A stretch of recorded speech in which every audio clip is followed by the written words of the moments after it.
I sincerely hope he's asking him not. Well, he's rather not asking him to stop provoking players.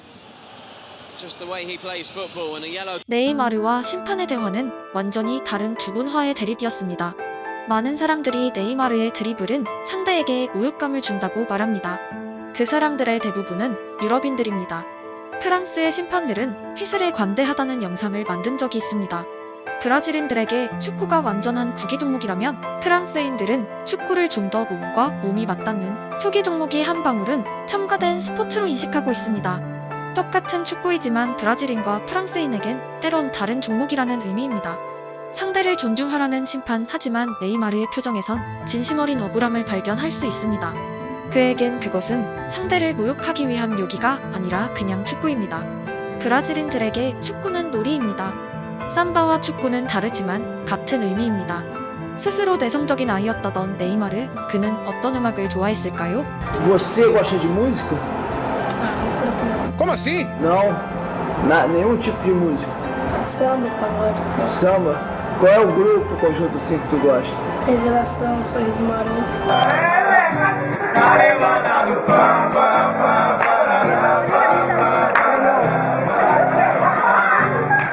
브라질 아이가 자라서 소년이 되자 모우라를 만났고 그들은 대표팀에서 함께 춤췄습니다. 삼바는 축구와 관련이 없어 보입니다. 하지만 브라질의 강함과 삼바가 끊임없이 연결되는 이유는 두 개를 대하는 태도는 일치하기 때문입니다. 바로 브라질인들만의 흥과 독특한 리듬감입니다. 역대 브라질 스타 가운데 삼바를 좋아하지 않은 선수를 찾기 힘든 것은 우연이 아닙니다. 네이마르 축구의 가장 바탕에는 어떤 선수가 있을까요?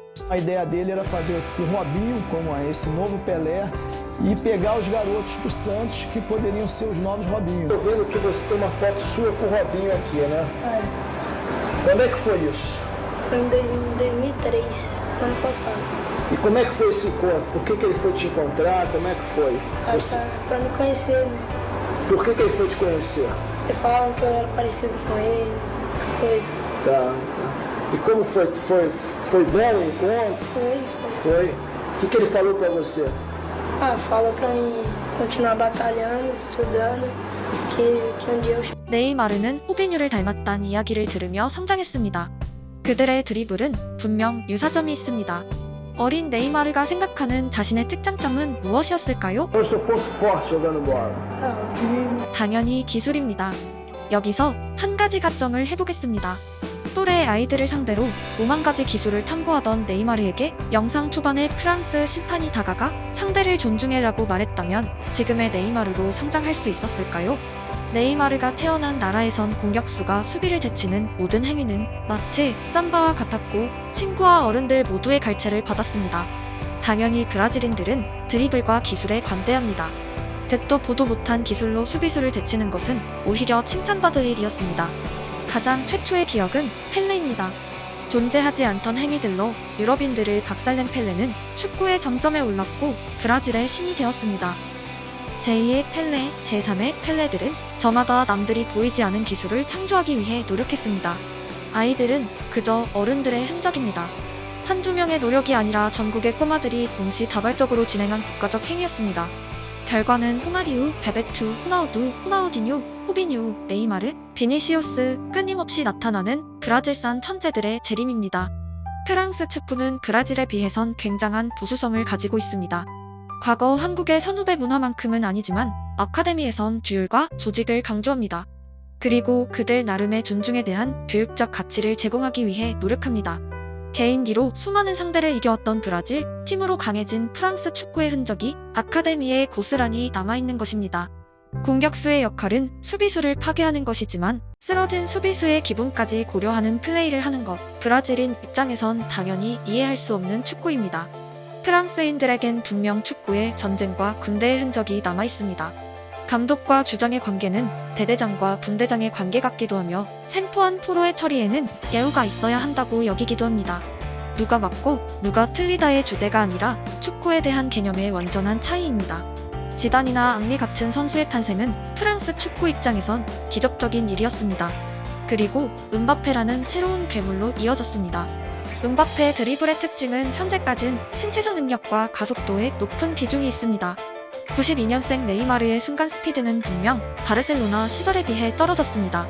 하지만 여전히 수비수들은 네이마르의 공을 획득하지 못합니다. 그는 리듬으로 상대의 타이밍을 무너뜨리기 때문입니다. 축구에 대한 양국의 견해 차이는 양국 최고 스타들의 플레이 스타일의 차이에도 다분한 영향을 끼쳤습니다. 은바페가 만약 브라질에서 태어났다면 어떠한 형태의 드리블을 했을지 상상되시나요? 지구촌 시대라는 2023년 현재에도 프랑스 스타와 브라질 스타의 경기 방식에는 분명 다른 색깔이 남아 있습니다. 브라질, 프랑스라는 개성에 의한 차이가 아니라 온전히 개인사에 의한 선수들의 차이는 곳곳에 더욱 명확히 존재합니다. 손흥민의 친구 무사시소코에게 축구는 놀이가 아닙니다. 가장의 역할입니다. 파리방리유에서 태어난 무사가 축구를 선택한 이유는 재미 이전에 직업이 필요했기 때문입니다. 타고난 자신의 신체를 바탕으로 돈을 벌 수 있는 가장 높은 가능성이 축구라고 확신했습니다. 그리고 자신의 꿈을 이뤄냈습니다. 그의 축구가 전쟁 같아 보이는 이유입니다. 상대가 자신을 제압하는 모습이 반복되면 그는 단지 놀이에서 패배한 것이 아니라 직업을 박탈당하는 결과로 이어집니다. 경기 중 그는 자주 상기되어 있고 거칠며 다가오는 상대 모두를 제압하기 위한 위압적인 분위기를 품고 있습니다. 그는 그저 열심히 일하고 있는 가장입니다. 프랑스 이민자들 대부분은 친척들이 포함된 대가족을 이루고 있고 무사가 부양해야 될 숫자는 상당합니다. 축구에서 상대에게 착해 보이고 싶은 마음이 그에게 전혀 불필요한 감정인 이유입니다. 현실은 냉혹하고 축구보다 중요한 건 생존입니다. 당신은 아이를 부양하는 가장입니다. 회사에서 주는 월급이 중요한가요? 아니면 회사에서 느끼는 재미가 중요한가요? 무사시소코를 비롯한 많은 리그암 선수들의 이야기는 과거 수많은 올림픽 스타들이 가난을 이기기 위해 필사적 노력을 다했던 기억이 남은 한국에서 어쩌면 익숙한 장르의 이야기입니다. 한국 복싱이 그토록 강했던 시절을 지나 대부분의 아이들이 풍족해진 2023년 현재 한국 복싱에는 세계 챔피언이 존재하지 않습니다. 맞으면서까지 돈을 벌고 싶은 아이들의 숫자는 급격히 감소했습니다. 무사 시소코가 토트넘에서 만난 손흥민은 최근 한국 스포츠 스타의 주류적인 성향을 가지고 있습니다. 가난을 이기기 위해 필사적이었던 세대를 넘어 종목 자체에 미쳐있는 아이들의 등장입니다. 손흥민, 이강인은 돈을 벌기 위해 축구를 선택한 세대가 아닙니다. 한번 거절한 손흥정 씨에게 제발 축구를 시켜달라 졸랐던 꼬마 손흥민, 3살의 아버지가 마라도나 비디오를 보여줬던 이강인의 인생에서 축구를 빼면 그들은 정말 무엇에 재미를 느꼈을까? 걱정될 정도로 축구라는 종목 자체를 사랑합니다. 가난을 이기기 위해 출발한 축구 선수, 즐기면서 축구 외길을 걸은 선수, 누가 더 훌륭하다 정답은 없습니다. 하지만 분명한 것은 과거 한국 축구의 근간에 투혼이란 단어가 있었다면 최근 한국 축구에는 기술적인 선수들이 대거 등장하기 시작했습니다. 국제대회에서 한국의 파울 숫자는 급속도로 줄어들었고 팬더 언론도 1대1 상황에선 안전한 패스보다 도전적인 드리블을 선호하는 경향이 짙어지고 있습니다. 같은 시각 과거의 투혼이 실종되는 현상에 한탄하는 세대도 분명히 존재합니다. 즉 한국에서 축구라는 종목은 전환점에 있고 과거인과 현대인들이 섞이기 시작했습니다. 어떤 방향이 됐든 미래의 한국 축구는 분명 90년대 대표팀과 전혀 다른 색깔의 팀이 되어 있을 것입니다.